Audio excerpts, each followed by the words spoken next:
All right, guys, this is Crazy Kevin here with my co-host Steve, and I'm here with UFC fighter Trey Waters. Trey, how we doing? Doing amazing, man. Blessed.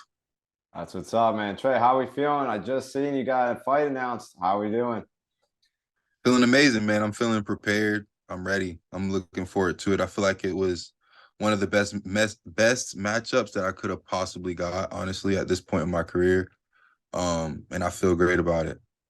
How is it when you get the call for the matchup? Do they just call and tell you a name and you say okay, or is it more of a like a conversation?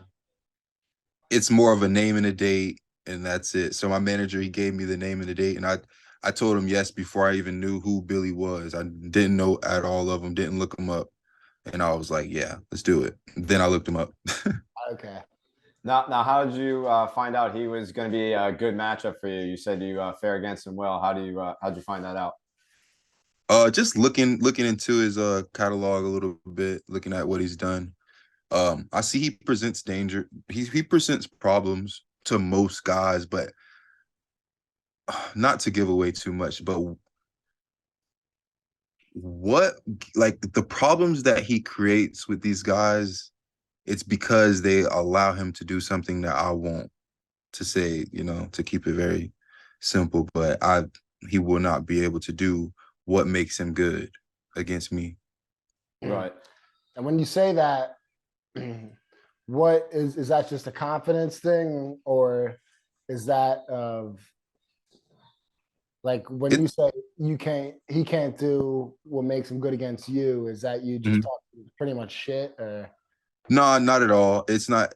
I mean, I'm extremely confident in the yeah, matter, but it's more of a something that I see. One yeah, thing about me is like what people will begin to catch on to is there's something that I figured out about this game, and that a lot of people aren't doing, and it's what sets me apart, and that's something that people can't too much see yet, but I'm gonna make it very apparent here soon.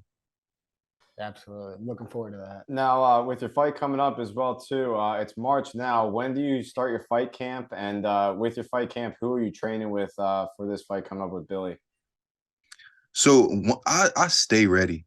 I work really hard year round. I'm always growing. I'm always developing. So when I enter camp, it's a slight change in what I do on the regular, to be honest. So it's not a big change.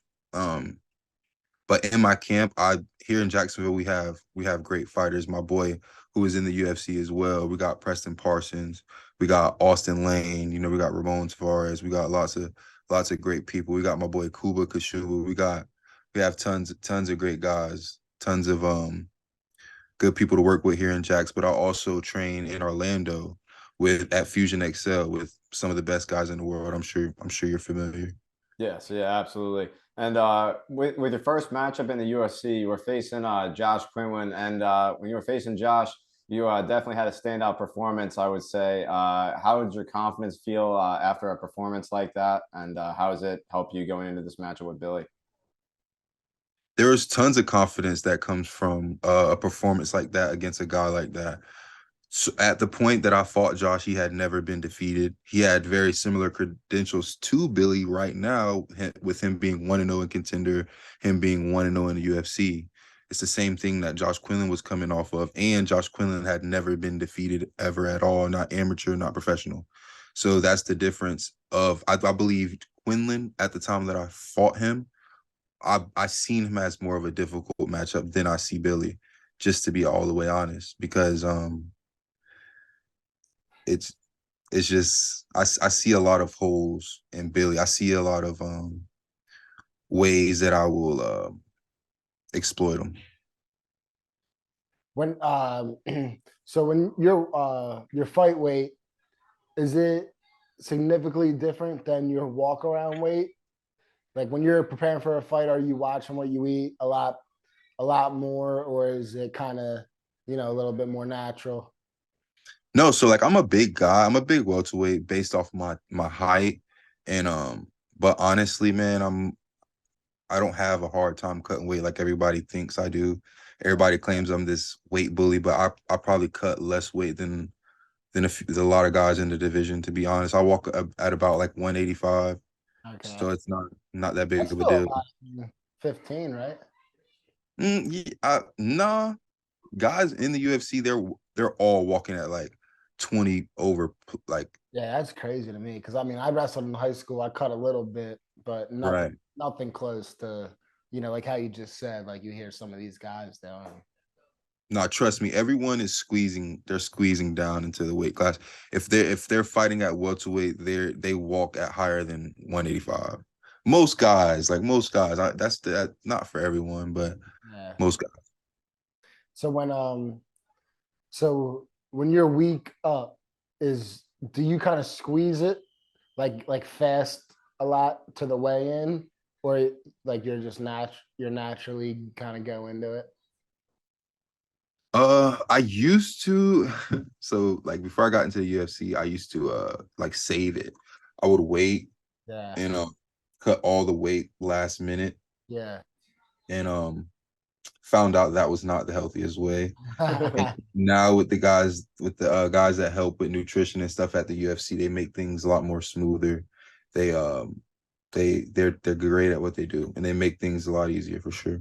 And so to answer your question more accurately, they make it to where I slowly, gradually get to the weight, and I don't have to Yeah, when I wake up about like 4 pounds over, it's not too bad. yeah, absolutely. So when you're in fight camp and you're trying to get your weight and you just weighed in and now you're trying to recover, what are some meals that you're doing to recover? And on top of that too, I know I watched the previous podcast of you. You said you drink like 2 gallons of water a day. Is that something you do to also rehydrate as well when you're going into I guess the next day or the day before your fight? Yes, 100%. Hydration is key, very key. And yeah, shout out to LMNT. They are awesome. I drink like 3 packets of those a day, and it's essential. But what I like to eat, I like complex carbs. I like to have those heavy, dense carbs like sweet potatoes, steel cut oats, things like that, and obviously real heavy with like the proteins, um, and a little bit of fruit. That's like the my like fight day diet for the most part. Okay. Now, when you're preparing for a fight too, is there like a favorite drill or favorite go-to thing you like to do in your fight camps? Nah, nope. Well, just a jab or a 1-2. I'm very I love the fundamentals. I keep it real simple. And so I don't have any flashy combos that I like to do or anything like that. Do you Nah. watch? Do you ever find yourself watching a lot of tape on your opponent, like almost too much, where it can be? Nah. Nah, because um I have very strong faith and carries me, and I uh I don't worry about things. I Yeah. don't really, I don't really like when it comes to my opponents. I'm not too focused on what they do or what they're good at, because I'm gonna be implementing what I do in there. I'm gonna be doing what I'm good at in there. What they're good at and what they do is not gonna matter, because whatever it is, they're not gonna be able to do it. Now, with your contender series matchup, you had a tough matchup with Bonfim, and then when you had that matchup, how were you able to grow and kind of be the fighter you are today? That's a great question. So, where do I even start as far as that? So, when I got the call to fight Bone Theme, I actually was working with my uncle Jimmy, and I was like installing cabinets. And when I got the call, I was on my way home. I had a beer in my hand, literally, and I had not really been training. I was focused on like trying to survive out here. It's hard, and I was just working a lot, and I kind of like, you work so hard to get an opportunity to get that shot, at the UFC or at the contender. And when you get to like a point, it almost like I almost like I don't know. I just became less prepared for it, to say the least. And I was not doing the right things. And when I got the opportunity, like, it was just like it was a it was a dose of reality that the opportunity will come, and are you prepared? And for that moment, that split second, I took my foot off the gas right before I got that call, which made me not be prepared. And it did something to me. But back to my faith, I knew it had a purpose. I knew that I would be back. You know, that day that I lost, I knew I would be back.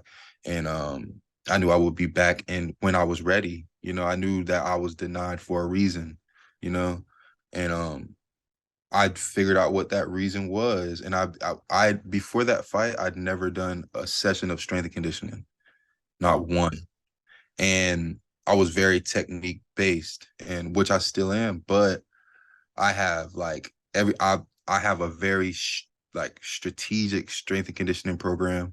Shout out to my boy Colt and Jordan at B3. Like they help out a lot, and they have put me on a whole different level athletically, like my just everything. It's different. Like I'm so different as an athlete now, as a fighter.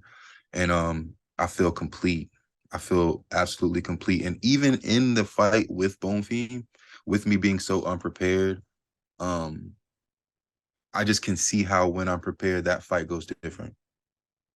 No, that makes sense, and it's definitely some good answers. Now, I thought one thing that was interesting when I followed you recently, I saw that you were posted a picture of you fishing. Is that something you like to do outside of fighting? Yeah, I love fishing, man. I really do. Yeah, it's one of my hobbies. What do you prefer freshwater or salt water? I like both. I'm one of those weird guys that don't have too much of a preference. Like well, if I have to choose, I would prefer fresh water just because I love being on like a hunt for a bass. Yeah, yeah, What I've grown up doing. So for being from Florida, you know. yeah. Now, you being from Florida, are you also a Jacksonville Jaguars fan as well too? Oh yeah, yes sir, yes sir. How, how I'm do you not feel about I'm that? not the biggest football fan in general. Okay. Like, well, I played it growing up, but ever since I started fighting, I've just been, you know, sold out to it. But yeah, you got to be a Jags fan. Being from Jacksonville, it's, you know, it's essential. Did you catch the boxing match last night with Nagano versus Joshua? Yeah, I did. That What? was not good. Yeah. Were you shocked by that outcome or? Not shocked because I mean he's not a boxer. You know, Yeah, it's crazy. Like people think. I mean, I guess he did well against Fury, so that's what I mean. Yeah, it's yeah. confusing, but matchups make fights, and like I don't know. I was surprised on how it happened because that was just brutal and it was effortless. But I wasn't surprised that he didn't win, you know. Yeah. And then what's your opinion on Jake Paul versus Tyson? Jeez. That one really Isn't makes that's crazy, dude. that one really makes me mad. But I mean, whatever. I don't At the know. same time, it is still Tyson, even if he's 50. No, it's not still Tyson. He's like 60, bro. It's like it's very sad. I don't know why he would even agree to do that, but It might be a little bit it might be an act, some WWE. right. Hopefully he knocks Jake out. Yeah. Yeah, no, I agree, man. No, I couldn't believe it was even real. I woke up to it. I was like, I thought it was just a troll or something. Same. I didn't believe it. So when you're like pre-fight, do you have like a regimen, kind of the same type of artists you listen to, do the same thing before every time you walk out? Or is it always kind of just you flow with the vibes? Right. Yeah. That's a good question. I don't have like a routine and I never have. But now that I have like a regular, like me training at B3, we do like these dynamic warm-ups, and I'm just so used to doing those that I kind of do them before training now, and it's kind of like I think that I would develop one. Let's just say that. I believe I'm developing one. Okay. Yeah. How about when it comes to music? Do you have a go-to artist or is it always scattered? I just want to listen to gospel music. You know, I want to be Really? yeah, because I'm not depending on my own power. I'm not depending on my own strength. Like I'm depending on the spirit of my father, you know. So it's a different thing. Okay. Wow. That's interesting. I like that. So what is your walkout song, and how'd you come out with, or how'd you pick out that exact walkout song you choose for the UFC?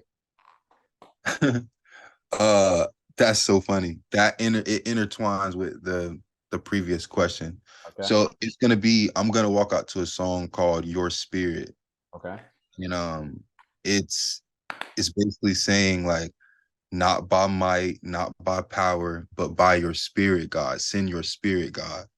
And that's it.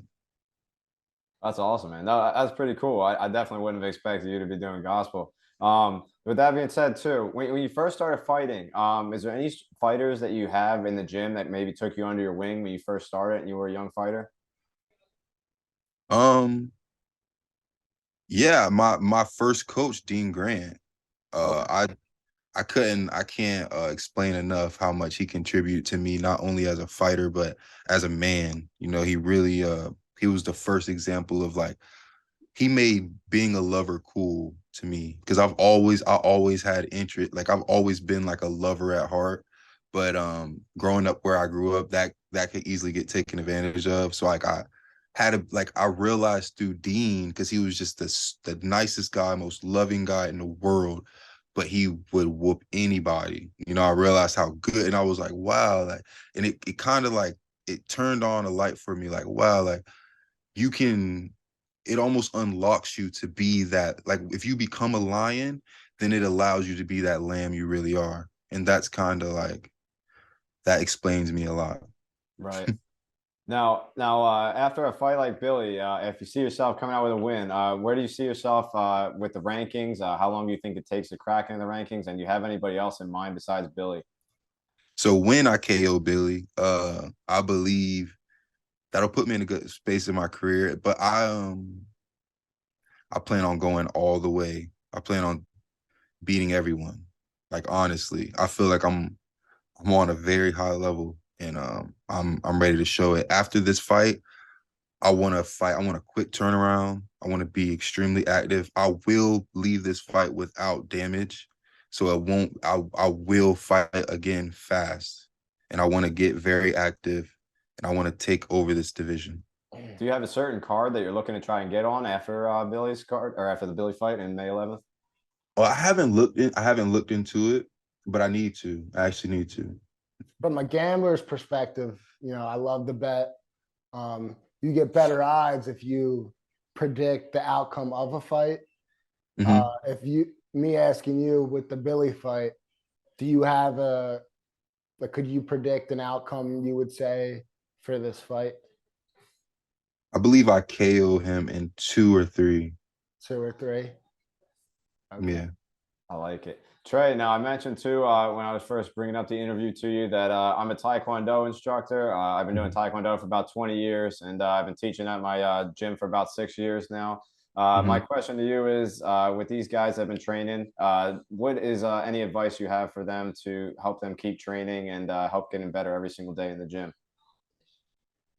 Man, just continue to show up. Just keep showing up. That's always the most difficult thing.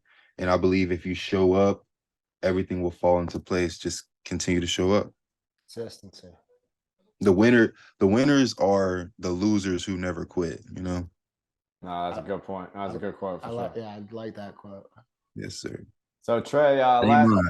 last question, man. Before we let you go, is there any last thing you'd like to plug? Any last thing you'd like to promote? Last message to the fans that are going to be watching.